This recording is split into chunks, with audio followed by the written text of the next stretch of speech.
Hello everyone. आज हम यूपीडीजीटी history का फर्स्ट टॉपिक लेके आए हैं जिसका नाम है प्राग ऐतिहासिक युग। प्राग ऐतिहासिक युग में हम पुरापाषाण युग, मध्यपाषाण युग, नवपाषाण युग तथा धातु काल का वर्णन करेंगे।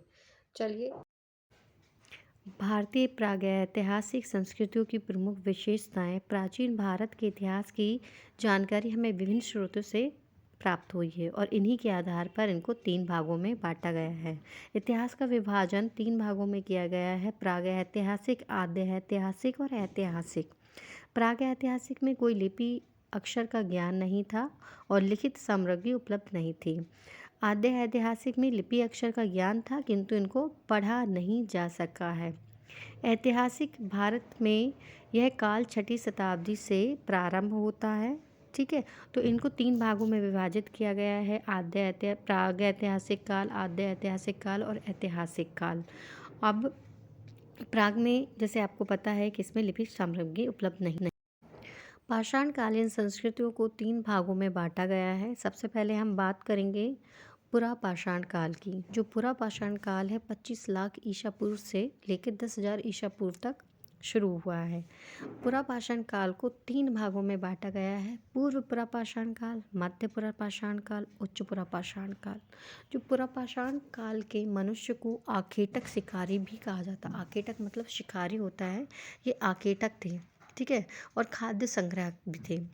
और जो पुरापाषाण काल में जो मनुष्य औजार इस्तेमाल करते थे वो क्वार्ट्जाइट, शल्क या ब्लेड के हथियार इस्तेमाल करते थे। अब महत्वपूर्ण स्थल हैं जहाँ से पुरापाषाण काल के सबसे ज़्यादा साक्ष्य मिले हैं: अतिरमपक्कम तमिलनाडु में है, हथनौरा मध्य प्रदेश में है, भीमबेटका हमारा है मध्य प्रदेश में। अब यहाँ पर बात करते हैं, मध्य प्रदेश में हमें प्राप्त हुई हैं प्राचीनतम चित्रकारियाँ। ठीक है, मिर्ज़ापुर में क्या है, तीनों कालों के पुरापाषाण काल, मध्यपाषाण काल और नवपाषाण काल के औजार मिले हैं। अब हम बात करते हैं कि 30 मई 1863 में रॉबर्ट ब्रूसफुट ने मद्रास के पास पलवरम से, जो मद्रास के पास पलवरम है, वहाँ से हैंड एक्स, क्लीवर, परंपरा के पुरापाषाणिक उपकरण खोजे हैं।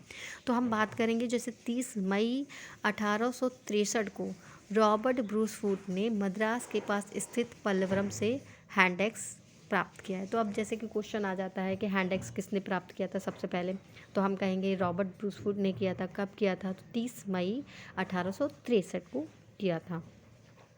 इसके बाद हम बात करते हैं कि पल्लवरम में कई उपकरण प्राप्त हुए, जैसे हस्तकुठार और भी उपकरण प्राप्त हुए हैं। जैसे कि हम बात करते हैं क्लीवर। तो जो पल्लवरम को क्या बोला जाता है? मद्रास पुरापाषाणिक स्थल तिथि के अनुसार, जैसे सबसे पहले हम अतिरमपक्कम की बात करेंगे। सबसे पहले यही खोजा गया था और सबसे समृद्ध पुरापाषाण स्थल था। यहाँ पे हैंड एक्स के औजार सर्वप्रथम जो मद्रास तथा अतिरमपक्कम से मिले। तो सबसे पहले मद्रास में मिले थे, फिर उसके बाद अतिरमपक्कम में मिले थे। ठीक है, इस चीज़ में कंफ्यूज नहीं होना, हैंड एक्स दोनों जगह मिले थे। अतिरमपक्कम सबसे पहले नहीं है, पहले है पलवरम, फिर बाद में है अतिरमपक्कम। उसके बाद है कर्नाटक में स्थित इशामपुर, पुरापाषाणिक कालीन औजार बनाने का अत्यंत महत्वपूर्ण केंद्र था। ठीक है, कर्नाटक का इशामपुर। फिर है ज्वालापुरम, 9 आंध्र प्रदेश में कुर्नूल जिले में स्थित एक महत्वपूर्ण पुरापाषाण स्थल है। अब इसमें हम बात करते हैं जो इसको मनुष्य को 3 भागों में विभाजित किया है काल के अनुसार। जैसे हमने बात करी है कि मनुष्य को 3 भागों में विभाजित किया गया है। कौन कौन से हैं? होमो सैपियंस, जो होमो सैपियंस है, जो उच्च पुरापाषाण काल का पहला आधुनिक मानव है। फिर हम बात करते हैं होमो निएंडर। होमो निएंडर मध्य पुरापाषाण काल में मृतकों का अंतिम संस्कार करने वाला प्रथम मानव है। ठीक है, अब हम होमो इरेक्ट्स की बात करते हैं, होमो हैबिलिस की बात करते हैं। ये निम्न पुरापाषाण काल के मनुष्य हैं। जो होमो इरेक्ट्स सीधा चलने वाला प्रथम कपी मानव था और अग्नि का आविष्कार करने का श्रेय होमो इरेक्ट्स और होमो को ही दिया जाता है। पर अग्नि का इन्होंने आविष्कार किया था, इस्तेमाल नहीं किया था। ठीक है, तो अब हम मध्यपाषाण काल जो 10,000 ईसा पूर्व से लेकर 4,000 ईसा पूर्व तक शुरू खत्म हुआ था।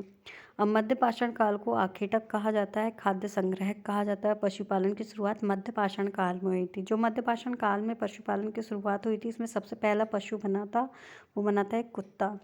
ठीक है। अब मध्य पाषाण काल में जो औजार इस्तेमाल किए गए थे वो सूक्ष्म पत्थर के थे, जिसे माइक्रोलिथिक पत्थरों के हथियार भी कहा जाता है। मध्य पाषाण काल के जो महत्वपूर्ण स्थल हैं वो है चोपनी मांडो। चोपनी मांडो जो सबसे प्राचीन मृत भांड प्राप्त हुए थे। चोपनी मांडो से, मृत भांड मतलब होते मिट्टी के बर्तन, जो सबसे पहले प्राप्त हुए थे चोपनी मांडो से प्राप्त हुए थे। सराय नहार राय उत्तर प्रदेश में है और यहाँ पर मध्य पाषाणकालीन विशेष स्थल प्राप्त हुए थे सराय नहार राय से। बागोर जो राजस्थान में है और आदमगढ़ मध्य प्रदेश में है। बागोर राजस्थान में और आदमगढ़ मध्य प्रदेश में है। इन क्षेत्रों से सर्वप्रथम पशुपालन के साक्ष्य प्राप्त हुए हैं। मध्य पाषाण युग में आग का व्यावहारिक उपयोग होने लगा। यहाँ मनुष्य आग का उपयोग करके खाना पकाना स्टार्ट कर दिया था। इस काल में क्वार्टजाइट पत्थरों के स्थान पर जेप्सर, फ्लिंट और चर्ट के पत्थरों का इस्तेमाल होने लगा औजार बनाने के लिए। औजारों में मुख्य फलक, बेथनी, छेदनी और खुरचनी का उपयोग होता था। फलकों की अधिकता के कारण इस काल को फलक संस्कृति के नाम से भी जाना जाता है। अब राजस्थान, गुजरात, उत्तर प्रदेश, पश्चिम बंगाल, महाराष्ट्र, आंध्र प्रदेश, कर्नाटक एवं मध्य प्रदेश से ये प्राप्त हुए औजार। मध्य प्रदेश के पंचमढ़ी के निकट मध्य पाषाण युग के 2 शैलाश्रय मिले। शैलाश्रय मतलब पत्थरों के घर। ठीक है। जम्बू द्वीप और डरोथी द्वीप पे। अब 5000 ईसा पूर्व इस काल के उपकरण बहुत छोटे होते थे, इसलिए इसे माइक्रोलिथिक काल कहा जाता है। इस काल में मानव के अस्थि पंजर का सबसे पहला अवशेष प्रतापगढ़ के राय नहार और महादा से प्राप्त हुआ था। ये सारे मतलब ये जो है ये यूपी में है। ये जो ये मानव के अस्थि पंजर है मतलब हड्डियों का ढांचा है, जो सबसे पहले प्रतापगढ़। नवपाषाण काल 10,000 ईसा पूर्व से लेकर 1000 ईसा पूर्व तक है। नवपाषाण काल में 2 परिवर्तन हुए, कृषि व्यवस्था और समाज का स्थायी निवास और पशुपालन को एक व्यवस्थित रूप मिला। पहले लोग पशुपालन करते तो थे मध्य पाषाण काल में, पर व्यवस्थित तरीके से नहीं करते थे। अब यहाँ पे नवपाषाण काल में औजारों में भी परिवर्तन आ गया। अब मध्य पाषाण काल में चर्ट और फ्लिंट के औजार बनते थे और इसमें स्लेट के पत्थरों के औजार बनाए जाते थे। स्लेट के पत्थरों का इस्तेमाल करके हथियार बनाए जाते थे। अब हम एक बात करते हैं जो महत्वपूर्ण स्थल हैं नवपाषाण काल में। बुर्ज़होम है कश्मीर से। मनुष्य के गर्तवास अथवा गड्ढे में रहने की साक्ष्य प्राप्त हुए हैं। अब इनमें यहाँ पे क्या होता था, बुर्ज़होम में इंसानों के साथ कुत्तों को भी दफनाया जाता था। ठीक है, मतलब मालिकों के साथ कुत्तों को भी दफनाया जाता था। अगर गुफकराल कश्मीर, यहाँ नवपाषाणकालीन अवशेष प्राप्त हुए। चिरांद बिहार में नवपाषाणकालीन मृतभांड और औजार प्राप्त हुए। कोल्डी हवा जो है उत्तर प्रदेश में चावल का प्रथम साक्ष्य कोल्डी हवा से प्राप्त हुआ था। ये बहुत ही इंपॉर्टेंट है, इसको ध्यान रखना। कोल्डी हवा से क्या प्रथम चावल के साक्ष्य प्राप्त हुए थे। अब नेक्स्ट स्लाइड में हम देखेंगे ये इंपॉर्टेंट नोट्स हैं। ये इंपॉर्टेंट नोट्स हैं जैसे मिर्ज़ापुर उत्तर प्रदेश में है, इसमें तीनों कालों के औजार प्राप्त हुए थे, पुरापाषाण काल, मध्यपाषाण काल और नवपाषाण काल। अब हम बात कर रहे हैं भारतीय उपमहाद्वीप सर्वप्रथम होमिनिड जीवाश्म में पाया गया। तो मतलब ये बोला गया है कि भारतीय उपमहाद्वीप में सबसे पहले होमिनिड मनुष्य के जीवाश्म में पाए गए हथनोरा जो एमपी में है, यहाँ पर मानव खोपड़ी पाई गई थी। और जो मानव खोपड़ी का सबसे पहले खोज की थी डॉक्टर सोनकिया ने। ठीक है, उनका पूरा नाम है डॉक्टर अरुण सोनकिया।